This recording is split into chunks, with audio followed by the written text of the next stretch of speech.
नमस्कार दोस्तों, मैं संजीव शर्मा डिजायर न्यूज से।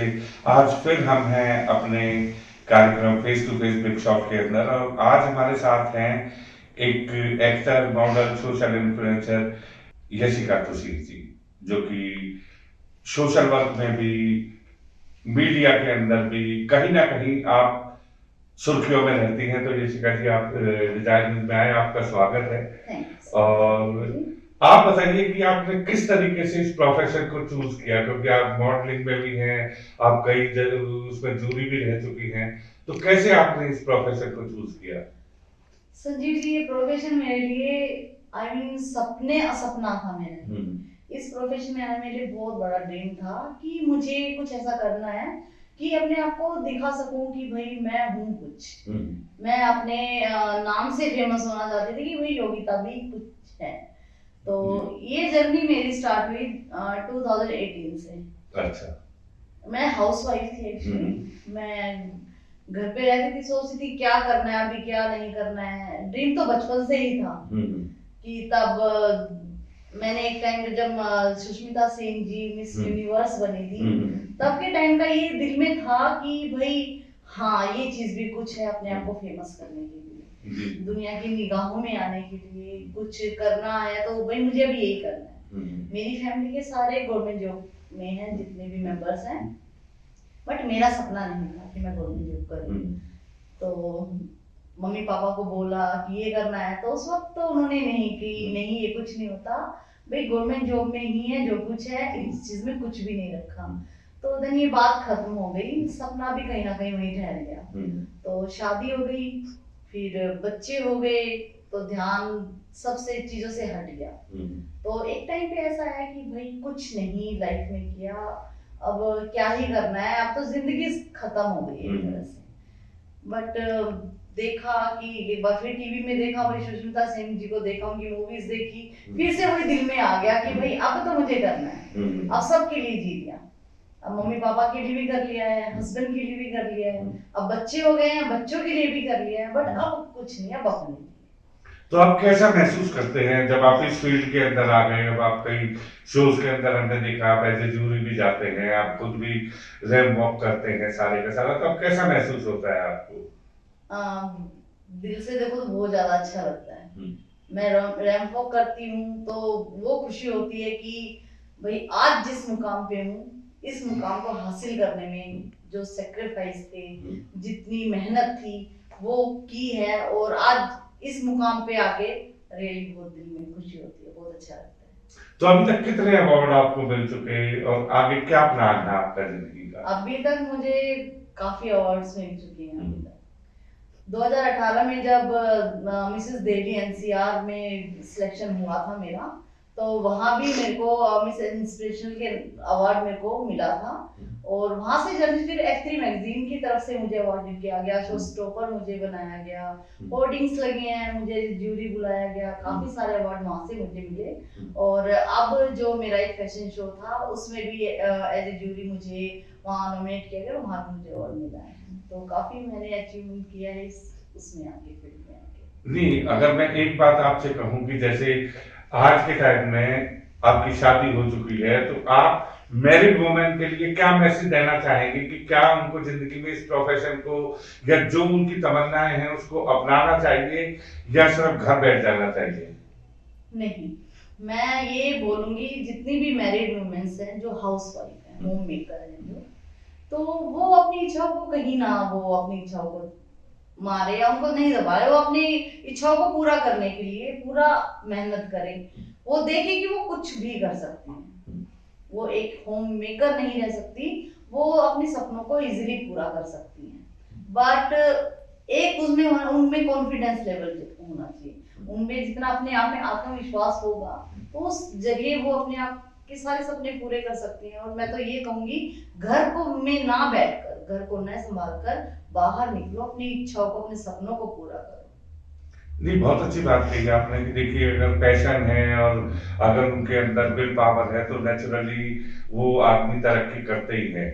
क्या आपको कभी फैमिली की तरफ से ऐसा महसूस हुआ कि भाई आपको इस प्रोफेशन में नहीं जाना चाहिए? उनका कितना सपोर्ट रहा आपकी फैमिली का? नहीं, मैं इस बात में बहुत लकी हूँ मेरी फैमिली की तरफ से मुझे बहुत ज्यादा सपोर्ट मिला है, मेरे हस्बैंड की तरफ से, बच्चों की तरफ से मुझे बहुत ज्यादा सपोर्ट मिला है कि आप, ये आपकी लाइफ है, ये आपको जीनी है, कैसे जीनी है, किस तरह से जीनी है, इसको कैसे स्पेंड करना, वो आपकी उस पर निर्भर है। तो मुझे फैमिली सपोर्ट बहुत है इस चीज में। क्या कभी आपको ऐसा महसूस हुआ कि भाई इस प्रोफेशन में, जैसे हमेशा हम सुनते हैं कि कहीं ना कोई हल्की गंदगी भरी हुई है, तो क्या कभी आपको उन चीजों का सामना करना पड़ा?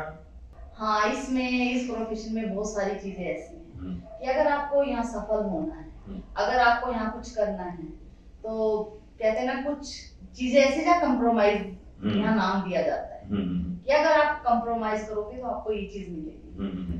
तो इस चीज से भी मुझे गुजरना पड़ा है काफी।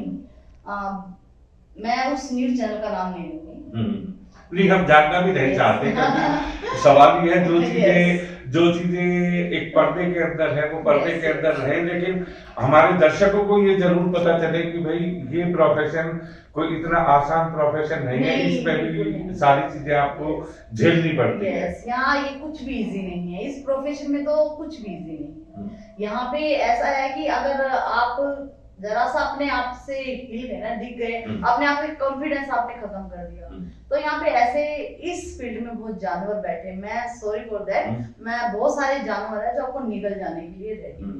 आपको काम, अगर आपको सक्सेस होना है तो कुछ ना कुछ तो आपको कॉम्प्रोमाइज करना ही पड़ेगा। अगर आप अपनी शर्तों पे लाइफ जी रहे हो तो आपको ज्यादा तो नहीं, हाँ कम मिलेगा, ज्यादा की आप उम्मीद नहीं कर सकते। नहीं, बहुत अच्छी बात है। देखिए दोस्तों, कई दफा इस तरीके की सिचुएशन भी आती है, लेकिन अगर कोई आदमी आसमान को छूना चाहता है तो हो सकता है कि उसको कहीं ना कहीं कंप्रोमाइज भी करना पड़ता है। और अगर कोई आदमी सीढ़ियों से जाता है तो सीढ़ियों से जो आदमी जाएगा उसको अपने वेट का जरूर पता होगा, बशर्ते कि लिफ्ट से जाने के। तो यशिका जी, आखिरी एक क्वेश्चन मैं आपसे और पूछना चाहूंगा कि जो नए लोग आना चाहते हैं इस प्रोफेशन में, आप डिजायर न्यूज के माध्यम से उनको क्या मैसेज देना चाहेंगे कि उनको क्या क्या करना चाहिए और क्या क्या नहीं करना चाहिए? मैं यही संदेश देना चाहूंगी, जो न्यू जनरेशन है या जो भी नया पर्सन आना चाहता है इस फील्ड में, फैशन की फील्ड में आना चाहता है, तो सबसे पहले वो ये अपने मन में सोच के आए कि यहाँ पे इजिली कुछ भी संभव नहीं है। यहाँ आपको हार्ड वर्क करना पड़ेगा, यहाँ आपको ऐसी परिस्थितियों से गुजरना पड़ेगा, उसके लिए आपको तैयार रहना पड़ेगा। तो अपने आप पर पूरा कॉन्फिडेंस रखिए और जो भी सोचो, जो भी समझो, पूरे आप एक ध्यान से समझो कि हाँ, यहाँ जिस लाइन में मैं जा रहा हूँ या जा रही हूँ, तो मुझे हर चीज का सामना या परिस्थिति का सामना करना पड़ेगा। नहीं, बहुत अच्छी बात है। देखिए दर्शकों, कई दफा क्या होता है कि फैशन इंडस्ट्री दिखने में जितनी सुंदर लगती है, उतनी अंदर से सुंदरता उसके अंदर कई दफा नहीं मिलती है देखने को। जैसे कि आपने अभी देखा कि किस तरीके से जो है लोग चारों तरफ से एक भूखे भेड़िए की तरह जो है वो घूमते हैं, लेकिन आपको अपनी इच्छाओं को पूरा भी करना है और समाज की इन बुराइयों को दूर भी करना है। आप जरूरी नहीं है, अच्छे लोग बहुत हैं, आप उनके साथ जुड़े रहिए। और डिजायर न्यूज हमेशा ऐसे ही टैलेंटेड लोगों को सामने लेके आता है कि जो अपनी बेबाक वाणी की वजह से जाने जाते हैं। और महिलाओं को खास तौर पर, अगर वो इस प्रोफेशन में आ रही हैं, चाहे बॉलीवुड में जाएं, चाहे आप एक्टिंग में जाएं, कहीं पे भी जाएं, आपको अपना ख्याल जरूर रखना है। तो मैं धन्यवाद करूंगा आपका कि आपने अपना कीमती समय निकाला। और अगर कोई और भी बात आप कहना चाहें तो आप फ्री हैं और हमारे दर्शकों को आप कह सकते हैं। सबसे पहले तो मैं संजीव सर जी का शुक्रिया करना चाहती हूँ कि वो नए नए टैलेंट को आगे बढ़ाते हैं, वो हर उस बंदे की मदद करना चाहते हैं जिनको नीड होती है, और इतने अच्छे इंसान हैं। मैं बिल्कुल दिल से शुक्रिया करूंगी कि उन्होंने आज मुझे यहाँ पे इनवाइट किया और मेरा यहाँ पे इंटरव्यू किया है। Thank you so much sir. Thank you very much दोस्तों, आप हमारे साथ बने रहिए face to face big shot में, और आने वाले समय में आपको ऐसे ही टैलेंटेड लोगों से हम मिलवाएंगे। आप इनकी बातों को अपने दिल में रखिए, देखिए, इम्प्लीमेंट करिए और किस तरीके से आप आगे बढ़ सकते हैं। ये आपकी अपनी लाइफ है, अपनी लाइफ को बेहतरीन बनाइए, अपने लिए बनाइए, बच्चों के लिए बनाइए, अपने पूरे परिवार के लिए बनाइए और लास्ट में समाज के लिए बनाइए। समाज सबसे बड़ी चीज है। धन्यवाद दोस्तों।